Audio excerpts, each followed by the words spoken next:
Yeah, Huh? I'm listening. Okay, yeah, I just calculated it almost. It's like February 22nd, 1979 at 10 a.m. Calculating. Okay. It says you're a Pisces and you're actually Taurus rising and your moon is in Capricorn. And your fourth house is Cancer. So you have a mothering, nourishing atmosphere of your mother, but also you kind of had to be your own.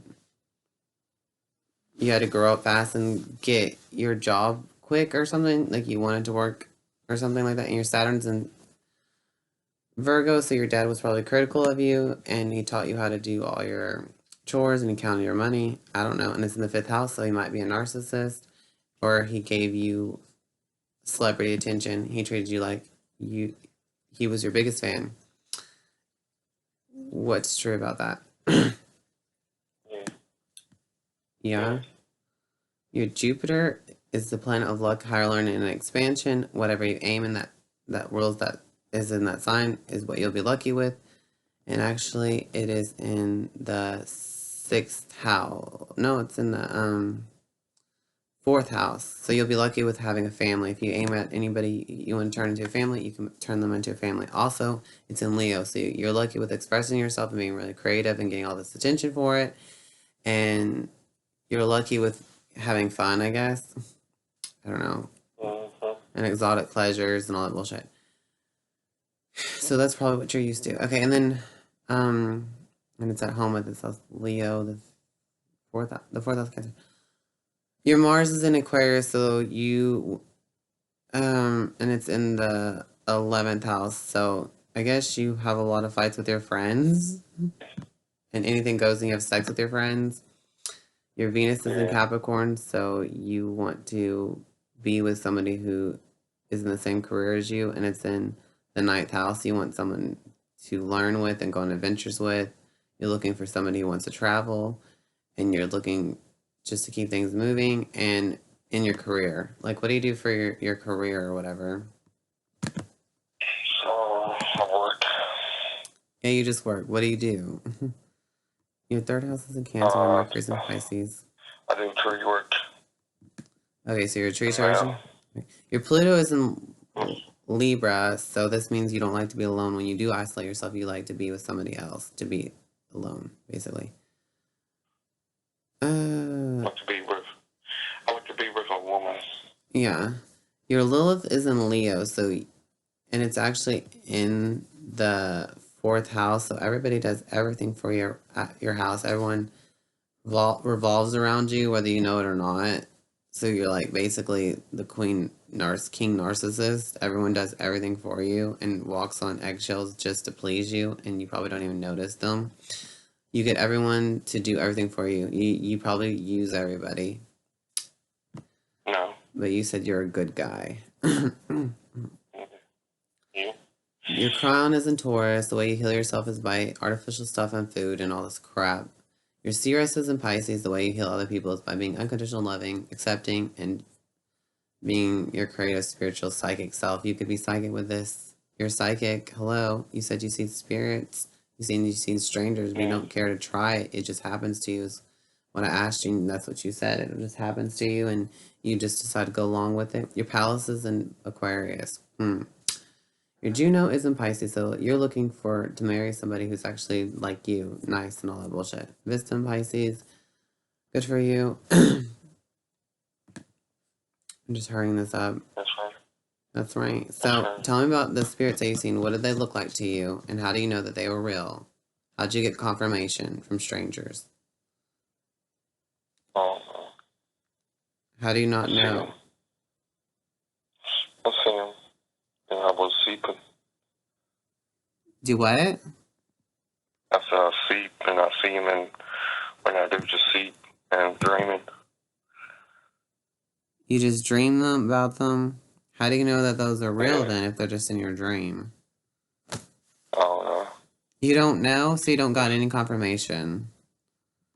I Oh, guess. people are so stupid. Your Saturn is actually in the fifth house. Your life lessons is you feel weird about having fun and you probably drink. Hopefully you don't drink alcohol. Do you drink alcohol? No. That's good. Wow. So you have a problem with everyday to day routines and you're a perfectionist, but it's like you can never be perfect. Always something is in your way to be perfect, or you are perfect, and you know what I mean. You know what I mean? And it's in the fifth Yeah. house, so it's hard for you to have fun. It makes you feel weird having fun, and you rather work. You know what I'm saying? Yeah. And then Yeah. you probably are a hard work. Yeah. I am. Yeah. So that's Hey, some of your chart. I said, you need to put my Your stomach down. midheaven is Capricorn too. The end. I guess we'll just get done with this. Not getting anywhere. It's cool though. Your eighth house is Sagittarius, so that means you're gonna die in a foreign land. So be wary of that. You know what I'm saying? The eighth house is of death, sex, transformation. So do you think that you travel sometimes and you might get hurt or something on? Are you there? Hello? Yeah, I'm here. Do you travel to foreign lands, which is away from home, which means that's where you might actually die? So whenever you go traveling or whatever, just know that something might happen. That's what this means. The eighth house in Sagittarius, and usually people do die away from home when they have eighth house Sagittarius. Isn't that insane? So do you travel? Hello? Yeah. You don't. Okay. Well, that's good. So you might not die. Okay. Toodles. Okay, none of that got recorded. So I'm gonna redo it. Okay, your Cancer sign. Fuck. Okay. It's in the third house of communication, siblings and neighborhoods. And so your ego is there around your neighborhood and everything like that. And with the community and with your hands. Okay, your moon sign is in Scorpio, which is the mother of you, and it's in the seventh house. So you see, no, it's in the sixth house. So your mother taught you day to day routines, probably, and she was critical of you and she was intense with you. She could have died. Um, uh, or something like that. And it makes you a stalker, a good researcher, an investigator. Like every day you have to investigate something with your day to day routines or something, your hard work too. And to be a little snake. I don't know. You see Libra people so different from you, like relational people way different from you, fake people different from you, whatever, and you're more aggressive than that, but still your Venus is in Taurus, and so you care about people who are financially secure. You care about other people's money, and your Mars is in Taurus too. It's in the first house, Aries. And so the way you get mad is this, you don't like to get mad because you don't want to eliminate the pleasures in life. Because this guy might do my astrology chart, so I don't want to make him mad. This person might give me food, even if you're in a situation where it's making you kind of mad, but it's not going to make you mad because you don't have to, because you can be stable all you want. You're stubborn, right? You don't want to eliminate that pleasure, and all of a sudden, you could, yeah. Until someone nitpicks at you, and you're like, you think you're real cute, you're gonna piss me off, but you shouldn't do that. And then all of a sudden they piss you off some more, and you snap, and they wish they were dead, and they don't want to see that. And then your Jupiter is in Gemini, so you're lucky with your lungs, your hands, and you're communicating with people. You're lucky with being in the third house, a good um, motivational speaker. You could be a speaker of philosophy. You could speak your philosophy and communicate. Be like a preacher or whatever the fuck. It's in the third house of neighborhoods, friends, siblings. I mean, friends, community. You could be what's it called in the audience? You're a big um, um, um, a speaker, a public speaker. That's what it is. Like you'd be a really good public speaker. Whatever. Are you? Do you speak publicly, like or whatever? You have choices of that, and then it happens. You aim at it. Hmm? I can't shoot. So I can't shoot the shit. So, yeah. You did what? I was going to get to that talking. You know what I mean? Yeah, you're gifted at talking. Okay, well, like in the public, like you could be, Yeah. Okay, your Saturn's in Leo, which means it's in the fifth house, which is ruled by Leo, and it's the heart, the actual organ. So you have any heart problems with your heart, and you have to let go of narcissism. You can never be a narcissist. It crumbles your ego, and it can give you this gift of expressing yourself amazingly, but you're not allowed to like use it to abuse it. You're only to use it like it wants you to be a perfect expresser. Wants you to be an actor. It wants you to be an artist because you have the talent, right? You can express it. It gives you it lessens that desire to do it. It makes you don't want to be in the public's eye anymore, and it might make you be a drinker of the weekends or something. Like every once a weekend, that's just how you have fun because you're feeling too weird about having fun and you rather just work. Because it's always a fucking hell for you. It's a lot harder for you to express yourself than anybody else. Like everybody else gets to be an artist and be like, oh, look what I did. I'm an artiste. And you're like, I don't care for that because every time I try, no one cares. But you're like really good at it. And you can throw the most legendary parties and have the best party games and nobody probably appreciates it. But until they click in their head, like, oh, that person really does know how to throw a party. They're really good at it because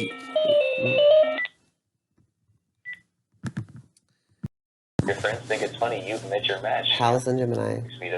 and it was just like, oh wow, we're so used to hearing Nicole go on and on and on, and now here comes Kevin, and Kevin is totally stole a microphone and he's not giving it back. I don't mean to be rude, but like I finally get a turn to talk, and it's my turn to talk, and you know what? I don't even need to breathe till about 3 weeks from now. So right. Just get comfortable because I'm talking now. Yes. So when I hear someone else doing that, it's like, you know what? No, I get it. I'm gonna let you say what you got to say, and because even if I try to interrupt, you're not gonna stop talking. I mean, it's like going pee. You can't stop going. Once you started, it stings. True. Words are no different. Once you start in with the story, you gotta keep telling the story and finish it. Otherwise, it's just like, you know what? At this point, we're not in a conversation. You're my audience, and I am here to perform for you, and I have a microphone, and you will listen to what I have to say. And Palace and Gemini is your creative talent and projects. Can you do things with your hands? Like, can you sew things? Can you drive real good? Who knows? Pretty much most anything you can do with your hands, not in including sex stuff, but not referring to sex stuff. But like you said, like I do okay at sewing, like sewing patches, cool, hemming tippers, stuff like that. I do okay, and I mean I've taken plenty of plain black hoodies and then got a patch from Hot Topic, put that patch on the hoodie, and then boom, they should make $1 million of these kind of things. Sounds beautiful. Hot Topic gothic shit. Hell yeah. And so your C rest is in Cancer. That means you're everybody's mother. You have all the connections when someone needs to go to someone, like if they don't have a mom, you're their mom, and you're the mothering person who gives the advice or does the mothering thing for them. Is that right? It kind of is. If you got a problem and I can solve it, I'm going to take care of you. If I don't know how to do the thing that's bothering you, I know someone who can. Yeah, all the connections. If you got an issue and you want some advice, like either I can draw on my experiences and give you, I can tell you what I would do in your shoes, and if I've never heard of such a thing, like I will do my best to imagine what I would do if that was my problem. Right. I mean, if it's something I can't imagine, it's like, I got no clue what to say to you, but a friend of mine dealt with the same kind of thing. How about you talk to my friend and see if y'all can't figure something out. Your Juno is in Libra, so you want a classic relationship, like a decent relationship, and you act like that too. You perform like you're meeting the needs of other people. You it's kind of traditional feeling, but oh well. It is and Fist and Virgo. I want to be in a 50-50. We're both mutually awesome to each other. Yeah. At the end of the day, I will sacrifice certain things to provide my lady with whatever it is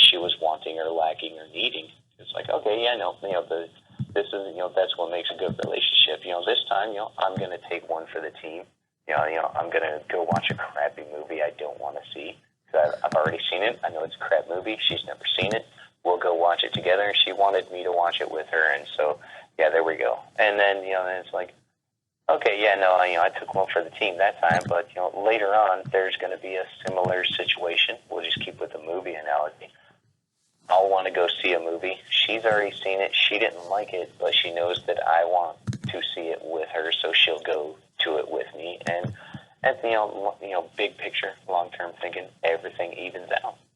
So it's a give and take. There's no way any relationship could be 50-50 mutually enjoyable always. Sometimes someone's going to have to jump on the grenade. Mm-hmm.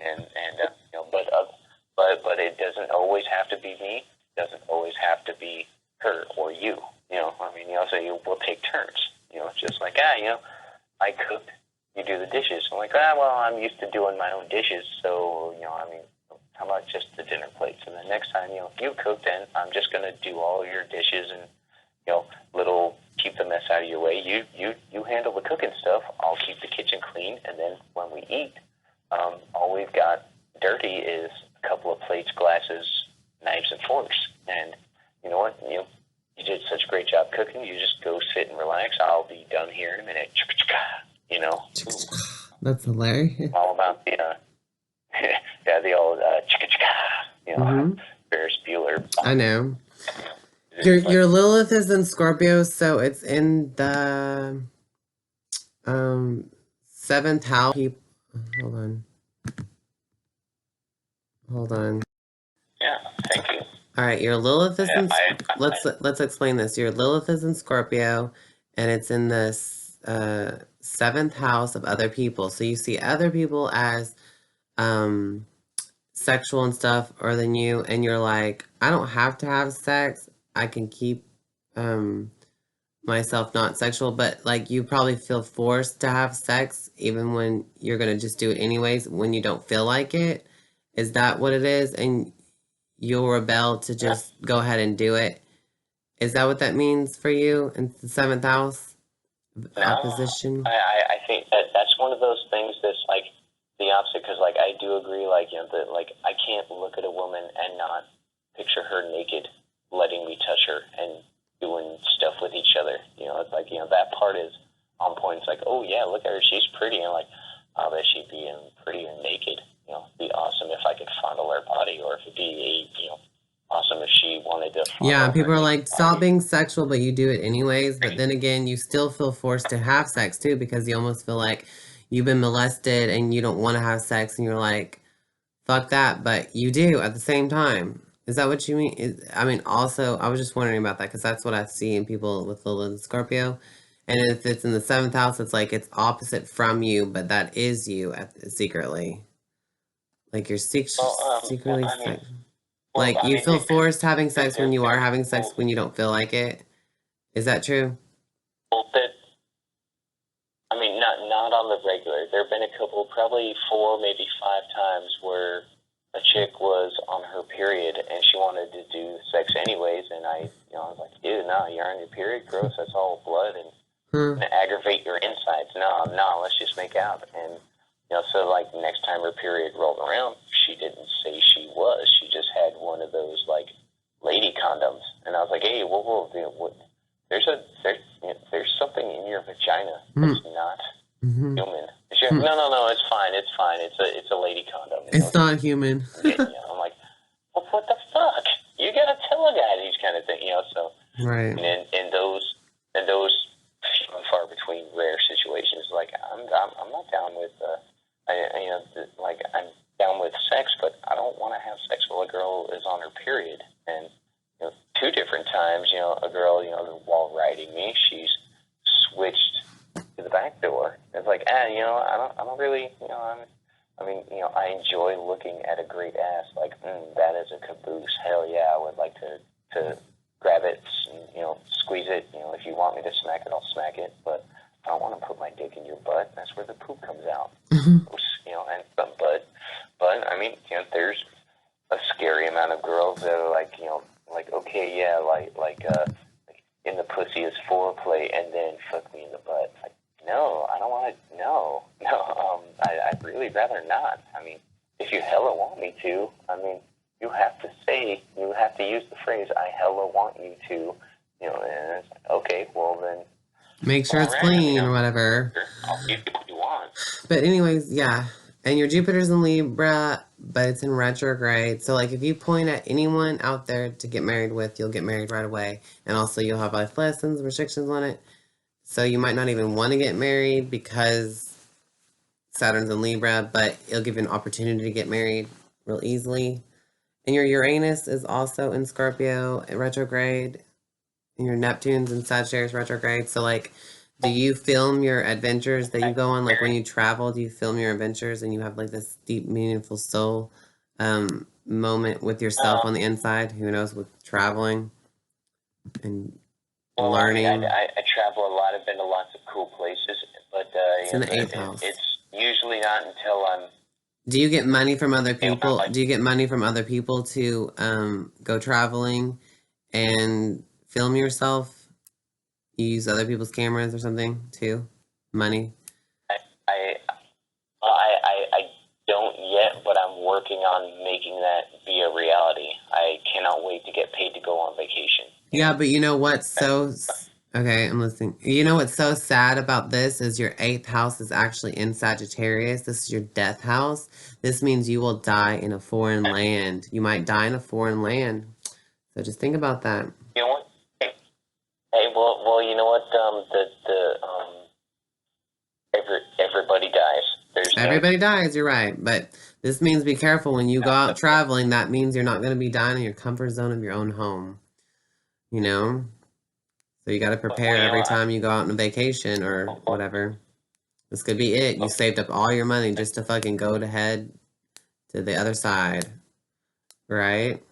That's crazy. And you know, a part of me actually finds that comforting. Like if I die off, and so, you know, if I die in some way off foreign land, it's going to be years. But if I die at home, hold on. Then I die at home, surrounded, in my zone. Like people are going to know like the day after, and it's going to crush them. So to me, it's actually kind of a gift. Like, hey, I'm going on vacation, and communication is going to be weird, so I'll drop letters, I'll make phone calls when I can, but I'm not coming back for at least a year or two. And so, that's a year or two of them. Hold on, okay, hold on. In a way, you are a Taurus sun sign, and it's in your rising first house, Taurus, so you're going to come off just as yourself. Your ego is like right out there, right when you meet somebody. And your moon sign, your inner being, is in Leo. And also, this means your mother treated you like she was your biggest fan. You're the celebrity. And also, your 4th house is in Cancer, so she mothered and nourished you. And you like to be comfortable at home. You like to nourish other people. And maybe, do you have any animals? Well, I love animals. And you probably learn lessons through animals because your Saturn's in the 6th house. That's a relationship with other animals. So what are you about to say? Okay. I was just going to say, like, mom stuff, not so much. Had a crappy, druggy mom. She just kept us around for welfare check stuff. So like that part, like it was, but the moon in Leo in the 4th house, Cancer, and that's your mother. Wow. Okay, well, because maybe that explains like all my friends, and all my girlfriends, their moms always, they're like, you're such a, I almost wish you was my son, but you're dating my daughter. I'm like, well, okay, thanks for making things weird, but I mean, moms love me. I mean, I've dated plenty of MILFs, and they always dig me, and but my own paternal mother, like, it's the human female that birthed me, not a big deal. And really, never really been, I've never really been like, oh no, I wish I had a mom. Like, no, I didn't need one. I didn't need a dad either. Oh, well, your dad was probably really fake and treated you like an inanimate object, and it's in retrograde. Your Saturn's in Libra, and it's also in the 6th house of day-to-day routines, so it might have been critical. So what do you mean you don't have a father? Tell me about that. Oh, I mean, he bounced when I was 2 and never came back, and there were mom's boyfriends and a couple of stepdads and, not my father, and so it's just like, okay, yeah, I mean, the parents thing, I've always just considered myself an orphan, just like, I mean, no big deal, raised myself fine, I gave myself, I just figured out that, like, hey, if I'm nice to you, you'll be nice to me, and we'll have no choice but to be nice to each other until we're not able to be nice to each other anymore because of proximity. Like, if you move to the other side of the country and we stop phone calling, then we technically won't be being nice to each other, but if we ran into each other again, we'd fall right back into being nice to each other, so, and those kind of things, How sweet. And you are, Nah. yes. And your Venus is in Taurus and your Mars is in Taurus. And that means you don't like to get mad and eliminate the pleasures in life unless someone nitpicks at you, and gets on your nerves. And then you score them and get mad. And then you hit them with something to where... Yeah. Yeah. Pretty Really? much. Yeah. And that's your rising sign. Yeah, no, I mean, that totally sounds like me. So I'm like, I mean, I can, there's a little, there's a lot of things you don't have a choice in life. But like, I can choose to just, if something's going to be negative or unpleasant, like, you know what, I don't have to deal with that. I don't have room in my life for dumb shit. So true. You don't have to ruin your life for dumb shit. Yeah, you don't have to act out on that. You stay stable and calm and whatever. And also you have that Mercury, Venus, and Mars all in your rising sign of reacting and how you're going to react. Your Mercury is a Gemini. That means you think before you communicate. You talk at the right time. Like, you don't just interrupt anybody, and you feel interrupted when someone's talking because you're like, oh, I might as well just quiet and be good listener, because it kind of dilutes Gemini being all blah blah blah blah blah. But then again, it's in your first house, so it makes you talk a lot too, and that's good. And then you have creative projects with that. Like when? But it also makes you talk at the right times. See how you're not interrupting me? Like I do. I'm just like blah blah blah. I can hear you at the same time, blah blah. And you don't just spurt out words that don't make any sense. You're talking at the right time and thinking before you talk. That's what that. I used to be that way, and it used to just be like, you'd be in the middle of a sentence, and I was just like, I gotta start to throw in. I'm gonna start just doing that, and yeah, I'm talking, but you're talking. Neither one of us is listening to the other. It's like, well, if you can't multitask, I'm probably missing out on some stuff, and you're definitely missing out on what I got to say. So okay, you know what? Give you your turn. I want my turn. When I get my turn, you're gonna be sorry I got my turn, because I'm not, I don't need to breathe. If you wired my jaw shut right now, my teeth are touching the entire time I've been saying this sentence, and nothing can stop me if I have something that I need to say. But at the same time, so true. Unwire my jaw, and you get it. Just to being a decent human being, you get a turn, and I'm gonna pay attention to what you have to say, and then when I speak, you're going to tell, you're going to be able to tell I was listening, because I'm going to say a bunch of stuff I only could have said if I was paying attention to you, and that's how a conversation goes, Yay. Yeah. And you have this mothering tone in your voice because you have 3rd house Cancer, and with your hands is how you write stories. You would write stories about family or something, I don't know, but you're a family sounding guy, like you cuddle somebody with your tone of voice. You're like a nourishing type of person. It sounds more feminine-ish, but it's more comforting. And plus, you're a Taurus anyway, so it's kind of more stable and calm and relaxing to be around and easygoing. And then it's this mothering thing, I'm here to take care of you. It's a Cancer 3rd house kind of thing. You know what I'm saying? That's what it sounds like too. I do, but I do. Cause I mean, I've heard that a couple of 2 times. Or someone, I've had a few different people say yeah, you have kind of a feminine personality, and I'm like, what? How's that? And they're like, well, I don't really know, but I mean, you talk a lot, you go into too much detail. I'm just trying to clarify. Mercury, Gemini in the right first house. I don't want to tell you something and then have you ask me 50 questions or 20 questions. So true. Interrogate me. What? You just sit back, listen. I'm going to tell you everything. Yeah. That's how I am too. I don't know. So you won't have any questions. but like, because the nurturing thing, I always, I like to feel good, and sometimes feeling good is somebody else making me feel good. So sometimes me feeling good requires that I've made you feel good. Like, oh, you're having a problem, tell me about it, and I'm gonna speak to you, in a good human being fashion. Just be a decent person, and Totally. you're gonna, I'm not just gonna tell you like, every problem is an opportunity in disguise. Go fuck yourself. Yeah. Bullshit. I know, You got right? a problem. If you say, oh, someone did such and such to me and it was wrong, like, oh, that's fucking bullshit. I can't believe they did that, because like I immediately put myself in your shoes. Like, if someone did that to me, I'd be outraged. This is no, absurd. This is bullshit.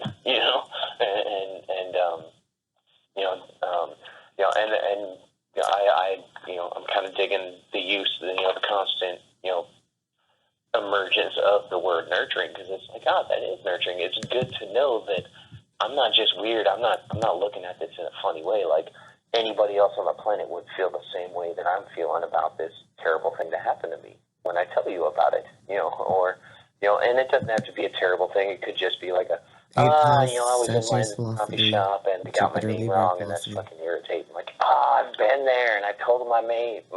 And Yeah, you can totally bond with other people. Yeah. For some reason, the name they put on my coffee is like totally doesn't even sound like my name. And I eventually hit the point where like, people in line are getting their stuff before me. I was like, hey, yeah, no, I ordered a such and such. I ordered a strawberry frappuccino with 2 shots of espresso. And I've seen like 7 people that were in line behind me get their stuff. Like, what happened to my drink? I already paid you money. And they're like, oh, no, it's over here. There you go, Dave. Like, Dave, my name is Kevin. It doesn't even sound close to each other. I mean, what the fuck? Right, what the fuck? That's funny. Your 10th house is Capricorn. So you're a really hard-working person in your career. You're a real hard person in your career, but also you have second house Gemini, so you might be two-faced, so you might lie for money, maybe, and or storyteller. Yeah, and first part, 100%. Hell yeah. I work. The honest day's work for honest day's pay. That lines up. Yeah. What I like for money? I mean, probably. I mean, it depends. Like, what kind of lie do I gotta tell? How much money? Right. For $1 million. For $1 million, I'll lie about any. I don't have a mother. Or yes, yes, I drove my vehicle into this building. Where you're going to jail. Like, not going to jail for life. When I get out, I'm going to have $1 million. Fuck it. Totally true. That's a good scenario. I kind of like that. Because I got the. Honestly, but you say you do honest living work, hard work, of course, yes. And then you have lessons to learn day to day, serving people. I don't know why your Saturn's in the 6th house of your health, but you have lucky health because your Jupiter's in the 6th house too. And your Jupiter's in Libra, your Saturn's in Libra, so you might have a false identity of yourself. I don't know. You seem to know yourself very well. I don't know. I do, but like, I mean, that might make a little bit of sense because, like I told you, and just a couple of weeks ago, I found myself like just a little curious about like cool stuff. Yeah. And so like you have a lot of things to say about everything. You have an answer for everything. That is so nice, and I appreciate that very much. And that's really cool. Well, your life purpose is to get attention and to be a celebrity kind of thing and express yourself because it's in Leo. Your North Node is in Leo, and it's in the house of 1, 5, the 4th house. So your purpose is to make a family. Do you have a family, or just to be intimate and emotionally nourishing to everyone is your purpose, and to have a home? I don't know. I mean, that makes sense. Everyone needs shelter and a home. I date, dating single girls is way easier. We can do whatever we want, whenever we want, but I've dated a lot of single mothers, and, those are also great relationships, but, not as much of like, hey, let's go here and do this. I can't, because I can't leave my kids unattended, Right. But I've also dated single mothers where the kids are like, 14, 15, 16, 17, like they're old enough they can be left at the house. You know, like, hey, okay, cool. You guys are home from school. Do your homework. You know, I already made dinner. We had Like a great dinner together, father, and like a Libra they're father, like, Saturn. do your homework, and you know what time you got to go to bed. We're gonna leave for a while, and we're gonna be back before, you know, sometime before dawn. And you try to sneak out of the house, just know that we're probably just down the street waiting to watch you sneak out of the house. And they don't sneak out, you know. And it's like, you know, I mean, that's pretty cool, you know, until I find out, you know, till that day where, like, you know, mom is just, you know, something happened, and mom is just like, and like, hey, you know what? Yeah, your kid fucked up. They misbehaved. They did something they weren't supposed to do, and that's not ideal. You don't want them to do that, but you need to speak with them as if they're equals, you know. But if you just yell at them, they're not even listening after word 5. So, you know, of course, you know, and then there usually hits that point to where they're uncomfortable because, like, hey, you know, Kevin, I got a problem. I'm like, oh, well, what is it? Oh, it's you know, this and that, you know, and I get, you know, details and, you know, and violating confidence, but like, oh, you know, this and that. I'm like, oh, well, yeah, I mean, you can talk to me about that. I mean, why don't you want to talk to your mom? You're like, oh, because if I talk to mom, she's just going to lecture me for like 2 hours and won't even listen. Like, I get it, you know, she's a grown-up. I'm a human adult by age, but I remember what it was like to be a teenager, and, you know, and I remember how frustrating it was when grown-ups talk to me like I was a fucking kid, even though I'm, you know, 15, 16, 17. So, yeah, what's your problem? Lay it on me. Like, tell me what you're dealing with, and I'll tell you what I would do if I was you, you know. And it's just, you know, it's no different than talking to a toddler that knows like 40 words. Like, don't talk to them in baby talk. They will stay in baby talk until they're 7 years old. Talk to them with regular words. They're going to respond with baby talk words, and that's fine. You can interpret them, respond to them in regular grown-up words, and before you know it, you know, 4 years old, your kid is talking with grown, you know, grown person, human adult words instead of like baby talk half words that just are supposed to sound like stuff. And if you know the kid specifically, you'll know what they're saying. But if it's a different kid, that different sound can mean a different thing. It's just like, I remember what it was like when grown-ups would talk down and lecture me instead of listening and communicating. So, you know, so that's probably where that comes from, you know. That is so amazing. You're so interesting. Thank you for trying to explain everything in detail. That is so good. I appreciate that too. Thank you. Thank you. I appreciate you appreciating my need to be detailed and yes, I love that. I'm like that too. It's like I mean, you know, like I said before, it's like, okay, you know, you asked me a question, I have an answer for you. Sit back, grab a Snickers and a coffee, because I'm going to tell you everything. You know, I'm going to tell you my entire answer. You know, without breathing or pausing, and I'm going to give you all details. And if you pay attention, you'll get it. If you don't pay attention, you're going to have a half a dozen questions for me. So true. That's how I feel. I love that explanation. I've tried to explain that to people so many times. I don't enjoy going back and forth. Like, I'll tell you something, that's you Gemini ask me a rising, question, but it's not. He's Taurus answer rising. it, and before we know it, like, we got stuck on so many questions. Gemini, I lost my point from the beginning, and I know what I was talking about, but we're so far off point, you haven't kept track. So it's, you know, it's very, it's a breath of refreshing air that you're willing to listen and, you know, listen properly and acknowledge, like, oh no, this guy's not just rambling. You know, he's making a point. And exactly. That's how I feel too. I want to explain that to everyone too all the time. Thank you for that. It's all about the details. It is too. I mean, well, and thank you. Then you wouldn't have no questions asked. You try to explain it all there. That's how I feel too, because I have Gemini, Cancer rising. I'm like the same way. And you have Mercury, Gemini in the first house. That's like the rising sign. And then you have third house Cancer. It's like pretty similar to me, but you are Taurus and it's different. I'm a Pisces, cusquares. Anyways, love it. Awesome. Okay, you are a Sun in Leo. We don't know your houses because we don't know your exact time of birth. You're actually a moon in Sagittarius. This is your mind and your emotions. This is your inner self. So your inner self is like a Sagittarius. It wants to go on adventures. It wants to go out there and travel to gain its experience, to feel its emotions. It means that your mother wasn't very affectionate, and also means you're not very affectionate, but you rather learn, and she probably moved you around to school to learn and traveled around with you. Is that true or false? Hello?